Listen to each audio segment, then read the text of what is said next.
statement. The impeachment court clarified that the status quo on the sequence shall also prevail in the presentation of the evidence since parties failed to agree.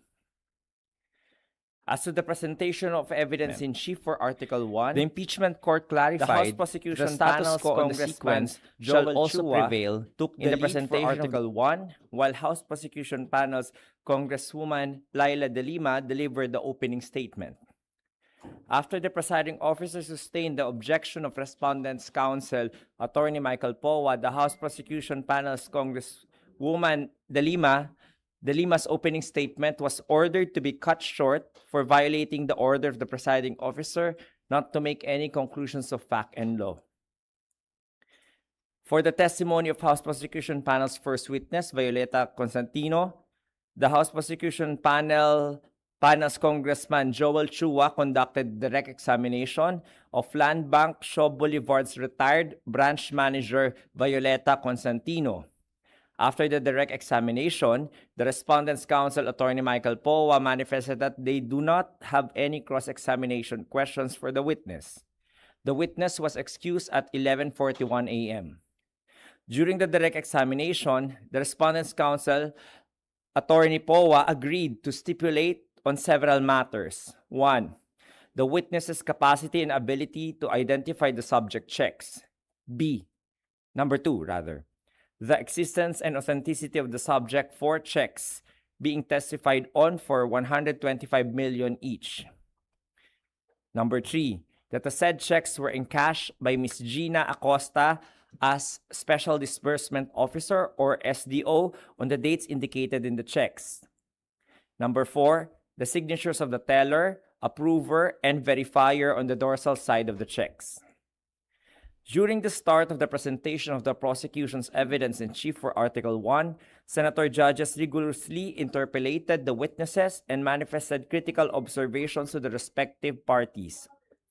For the guidance of the media, the court's inquiries and manifestations were concentrated on 5 evidentiary themes.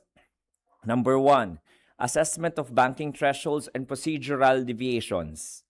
Senator Judge Risa Ontiveros established the witness's 32-year banking career as a comparative baseline. She highlighted a significant operational disparity. The branch's standard daily cash on-hand limit is approximately just 20 million, making the 125 million single cash withdrawal more than 6 times the daily limit. She further established that any transaction exceeding 500,000 pesos generally flags as unusual. Senator Judge Ontiveros and Senator Judge Tulfo inquired into historical precedents, asking if the witness had any experience with other government agencies executing similar large-scale cash withdrawals. Senator Tulfo also clarified the timeline regarding the OVP's branch transfer to Pioneer in 2022. Senate President Sherwin Gatchalian cross-referenced this by asking the witness to identify the single largest cash withdrawal she had ever processed and whether private corporate clients engage in comparable high-volume cash transactions. And Senator Judge Joel Villanueva explored the threshold of operational normalcy, questioning whether repeated unusual massive withdrawals eventually become reclassified as usual under bank policy. Theme number 2, logistical, execution, security, and advanced coordination. Senator Judge Raffy Tulfo meticulously questioned the physical transport of the funds, inquiring into the number of bags utilized, clarifying the 3 to 4 bags mentioned in the testimony of the witness, the specific type of bags, and whether the transacting party was accompanied by security or other personnel. He also inquired if the OVP had requested formal armored or cash delivery services. Senator Judge Villanueva requested details on the specific advance arrangements and documents reviews a client must complete prior to the release of such large volumes of cash. Senate President Sherwin Gatchalian asked if the witness engaged in casual inquiry with the transacting employees regarding the intended destination or use of the funds. Theme number 3, authorization protocols and transactional discrepancies. Senator Judge Kiko Pangilinan pointed out procedural anomalies, asking if it was highly irregular and that the individual who telephoned the branch to coordinate the withdrawal was different from the designated payee on the check. He also questioned the speed of the process, noting that the check's issuance date exactly coincided with the encashment date. Senator Judge Risa Ontiveros explicitly asked what steps the witness took to ensure the transacting party, Ms. Acosta, was genuinely authorized by the OVP. Theme number 4, statutory compliance, AMLA, and mandatory reporting. Senator Judge Bam Aquino inquired whether government transactions are explicitly covered by the anti-money laundering law and whether unusual withdrawals of this magnitude trigger mandatory reporting to oversight agencies. Senator Judge Erwin Tulfo specifically asked if this transaction was reported to the Anti-Money Laundering Council and whether the witness knew the money was intended for confidential funds. Theme number 5, procedural manifestations, witness competence, and credibility. Senator Judge Amy Marcos directed inquiries to House Prosecutor Congressman Chua regarding the witness selection, asking why Ms. Camposano was presented instead of a certain Ms. Abaya of Land Bank. She subsequently challenged the witness regarding potential inconsistencies in her testimonies and the statements made during the House hearings. Senator Judge Ping Lacson formally manifested the necessity of presenting a highly competent expert witness specifically versed in the handling of intelligence funds to properly educate the senator judges. In response, the House Prosecutor Chua and Defense Counsel Attorney Poa confirmed they have respective reserve witnesses prepared to testify specifically on the specialized manner of releasing such funds. The testimony of House Prosecution Panel Second Witness Nanita Camposano, after the direct examination, the Respondent's Counsel, Attorney Michael Poa, conducted the cross-examination for just few questions. There was no direct examination from the House Prosecution Panel and the witness was excused at 1:38 p.m. The Respondent's Counsel, Attorney Poa, agreed to stipulate on 1. The witness's capacity and ability to identify the subject checks. Number 2, the existence and authenticity of the subject for checks being testified on for 32 million pesos each. And number 3, that the said checks were encashed by Mr. Edward D. Fajarda as SDO on the dates indicated in the checks. Number 4, the signatures of the teller, approver, and verifier on the dorsal side of the checks.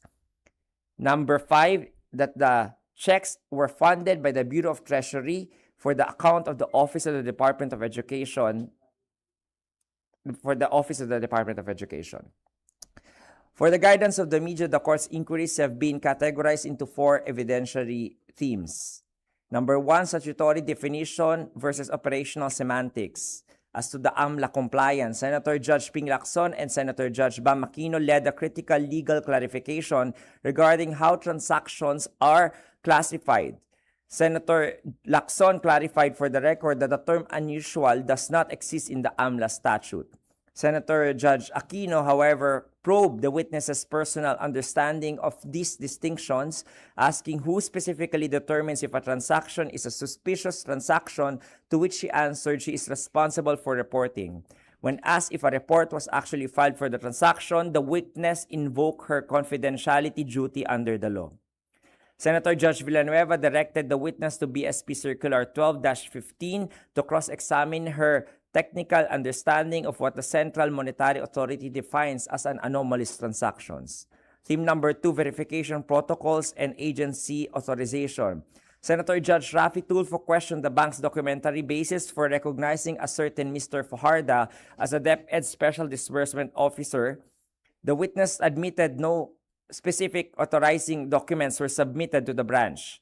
Senator Tulfo manifested that the bank had a strict duty to verify the identity and authority of the SDO.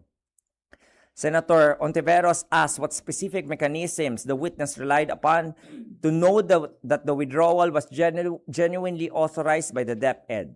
Senator Judge Villanueva probed the bank's protocol for handling changes in authorized signatories, asking if frequent changes to the SDOs are considered standard practice, and directly asked the witness if she believes the branch executed everything properly. Theme number 3, comparative transactional baselines. Senator Judge Kiko Pangilinan and J.V. Ejercito inquired into the historical normalcy of the transaction. Senator Pangilinan established that the witness considered 10 million pesos to be the usual cash withdrawal amount for any government agency that she handled before, and asked if the 37 million transaction was a first in her 34-year career. Senate President Sherwin Gatchalian sought comparative metrics, asking for the average and typical amounts for DepEd payrolls, encashments at her branch. He further contrasted her current assessment with her previous branch experience, asking why a similar large withdrawal by a different government agency was previously deemed not usual by the witness, whereas a DepEd transaction was considered unusual. As to theme number 4, witness credibility and prior statements, Senator Judge Amy Marcos confronted the witness regarding her prior testimony given in November 2024 before the House Committee on Good Government. Senator Marcos pointed out a direct contradiction, noting that the witness characterized the transactions as a regular occurrence during the House hearing, which allegedly conflicts with her current characterization of the transaction as unusual before the impeachment court. Following rulings by the presiding officer on various evidentiary motions and objections by both parties, the trial was adjourned. Pursuant to the rules of procedure and impeachment, the impeachment court will resume session on Monday, August 3 at 10 a.m. The agenda is the continuation of the presentation of the witness of the House Prosecution Panel's case-in-chief for Article 1 with its witness, Roderick Guamil of the Commission on Audit, and on August 4, Ms. Sailin del Campo,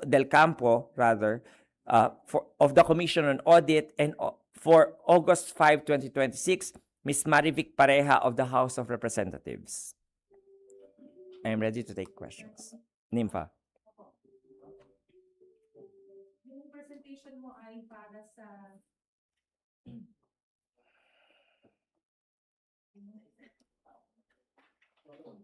Attorney, yung presentation po ay para 'di ba sa Article 1 which is about Confidentiality funds. confidential funds. Yung mga pinag-usapan pong in-encash na mga cheque, ito po yung na-establish na confidential funds ito ng OVP at ng DepEd o yet to be established pa po yan? Based po dun sa mga testimonya kanina, no, there was no testimony from the witnesses that they actually knew that the funds are to be used for the said purpose. So, yun po yung i-establish pa siguro ng mga susunod na mga witnesses ng House Prosecution Panel. And then narinig po natin yung mga terms kanina na suspicious transactions, covered transactions, and unusual transactions. Sa batas po ba, para mas maintindihan natin, ano po ba ang nasa batas na susundan, ano yung, o kailan dapat inire-report ang mga bank transactions sa Anti-Money Laundering Council? Katulad po nung sinabi nung testigo kanina, lahat po ng covered transactions, yung po yung mga transactions na above the limit of 500,000 at saka po yung mga covered transactions ng mga covered institutions kasama po ng mga abogado, ng mga accountants, ng mga real estate companies, ng mga casino po, lahat po yun ay automatic na nare-report po. Yung suspicious transactions naman po, whether you are covered or not covered, if person usually does a certain transaction, kunwari, for example lang, a general context, usual na 10,000 lang yung dinedeposit mo at saka wini-withdraw mo, tapos biglang all of a sudden, biglang nag-deposit ka ng 1 million o nag-withdraw ka ng 1 million, that will be flagged as a suspicious transaction because based on your baseline and history, hindi ka usual na ganun yung ginagawa mong mga transactions. So the banks will usually flag it and report it and ask the depositor or the withdrawer for documentary evidence, kung papakita ka ng sale ng real estate or ng sale ng property. Pagkatapos nun, i-report po ng bangko yon kasama yung dokumento na pinakita mo doon po sa Anti-Money Laundering Council kasi naka-flag po yun na suspicious transactions. And then si Mrs. Constantino po yung first witness. Nag-refuse siya na sagutin kung nag-report siya, kung in-report niya kung suspicious yung transaction po ng OVP, yung encashment ng pera. Tama ba? Pag sa batas, pagka mga bank officials hindi nila pwedeng i-disclose kung nag-report sila sa AMLAC. But yung AMLAC pwedeng tanungin kung may nakita silang suspicious na transactions. Pwede nilang sabihin sa impeachment trial. Yes, yan po yung kanina sinabi ni presiding officer, no, na any employee and any covered person, no, or employees of covered persons by the AMLAC na kailangan mag-report po, they are prohibited from disclosing directly or indirectly whether or not they made such report to the AMLC. So under Section 9C po yun ng Anti-Money Laundering Law. So yun yung kaninang binabanggit ni presiding officer. Of course, may school of thought po na yun yung position po ng House Prosecution Panel in their memorandum na pwede daw po pagkapag-impeachment, ngunit wala po naman nakalagay sa batas. So ang pinakamainam na pong gagawin dyan is katulad po nung katulad nung desisyon ng presiding officer na isabpina yung mga dokumento mula sa Anti-Money Laundering Council, then it is going to be the Anti-Money Laundering Council as part of their duty and function as an investigative agency to disclose such matters to whatever body or forum or court. Thank you po, Attorney. Sorry, Attorney, may update na po ba dun sa nabanggit po ninyo na subpoena for the BIR, AMLAC, and bank records? Tomorrow pa natin malalaman the compliance of the person subpoenaed. So tomorrow ko pa kayo ma-update regarding the matter. Wala pang update? Wala pa. Wala pang naisusumite? Wala pa. Okay.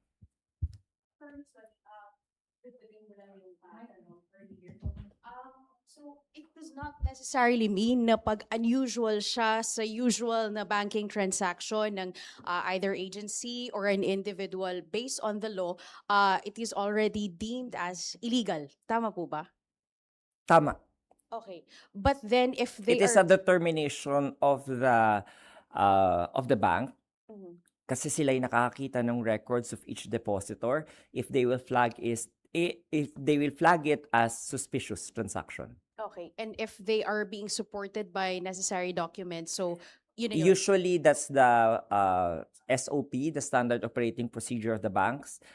They will have to require the depositor or the withdrawer to show documentary evidence such as a contract of sale to prove that is not a illegal transaction at hindi siya suspicious. All right. Thank you very much, Attorney. But it still has to be reported. Okay. Thank you.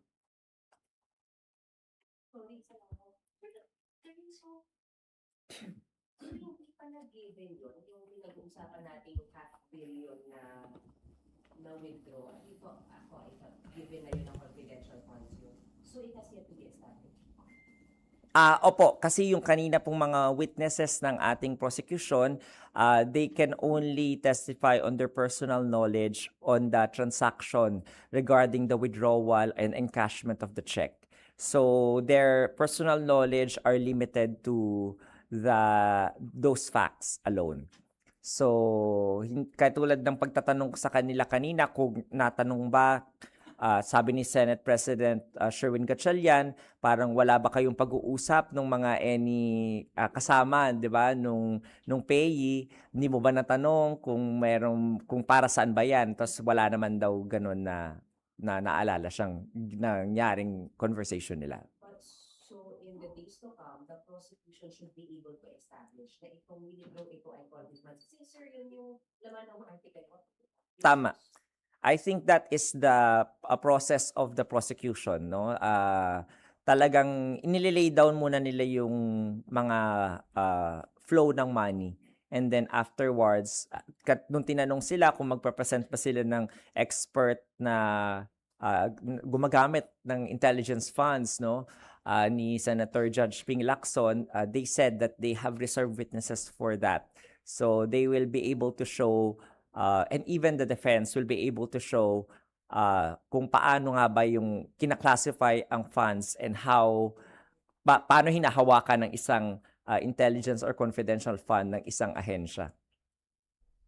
Sir, sorry, tatanong ko na lang din. Sir, yung pag-describe nung two witnesses na paggamit ng two witnesses ng unusual, is it based on their personal, yung personal description nila or based sa understanding po nila sa anti-money laundering act? Mm. Hindi ko po alam kung ano yung pinupunto nila, no? Pero kasi po, ang knowledge lamang po natin, no, bilang abogado, alam po natin na meron din tinatawag na unusual transactions, pero hindi po siya under sa anti-money laundering. Under the AFASA law po yun, yung Anti-Financial Scamming Act. But the term, katulad ng sabi ni Senator Judge Joel Villanueva, the term unusual is actually existing in the BSP Circular 12-15 that pertains to the AFASA law. Thank you, sir. Ito yun ang nangyari sa na-explain naman kanina pa ulit ako Ingrid. So ang mangyayari ay tatapusin na ang presentation ng prosecution dun sa Lahat ng artikulo po, Ma'am Nympha. So tatapusin lahat yon, Article 4, Article 1, Article 3, and then Article 2. Presentation ng prosecution. And then after that is finished, they will formally offer their evidence, and then the respondent will now magbibigay po sila ng objection or comment doon sa formal offer of evidence for all the articles. At pagkatapos po nun, doon na mag-uumpisa yung pagpapresenta naman ng evidence in chief ng depensa o ng respondent at kung paano po nila yung sequence na kung paano nila ipapatunayan o di-disprove yung mga na-prove ng prosecution, bahala na po sila doon. They will inform the court later on of the sequence of how they will give their evidence in chief. Yung prosecution, 31 days? Yung para po dito sa Article 1, 31 days yung araw na hiningi nila under the pre-trial order. So, but as you know, we are only on our 12th day, pero technically the prosecution has only consumed 7 to 8 days. So, technically nasa 9th day tayo dapat ng Article 4. Pero hindi pa natin nga tapos na yung Article 4, lumipat na tayo sa Article 1. Isa na lang po ako, attorney. Anong po pwedeng gawin ng impeachment court para masundan ng mga tao yung paglilitis kasi as you mentioned po, 31 days kayong hiningi para dito. And then susunod yung sa bribery, 8 trial dates, and then sa unexplained 12 trial dates. And then, pagkatapos ng prosecution ng presentation sa lahat ng 4, babalikan po ulit nating lahat. Dahil defense presentation naman, so babalik-balikan yung issue, maaaring marambol na yung tao dun sa mga detalye. Even the senator judges siguro po. Yung ganyang concern mo, Nympha, no, that was taken into consideration by the senator judges, kaya as the presiding officer has said, nag-sidebar siya doon sa mga councils para i-propose yung proposal ng mga other senator judges kasi nga baka mas maganda yung ganong sequence para tapos na yung isang artikulo at lilipat na tayo. Nabuo na natin yung storya. In other words, nakita na natin yung depensa at saka yung prosecution. Pero dahil nga hindi nag-agree yung depensa, yung respondent doon sa ganong proseso, hindi na gano'n ang mangyayari. So the impeachment court will just have to rely on the coverage ng media kung paano itatahi rin ng media para sa ating mga sambayanan yung mga nangyayari po dito sa proceedings ng impeachment court. And of course, as well, the spokespersons of both the House Prosecution Panel and the respondent and also this spokesperson will also try to itahi ulit at ikwento ulit yung mga makakalimutan na natin mangyari kapag dumating yung future na yun. Okay na po? Thank you.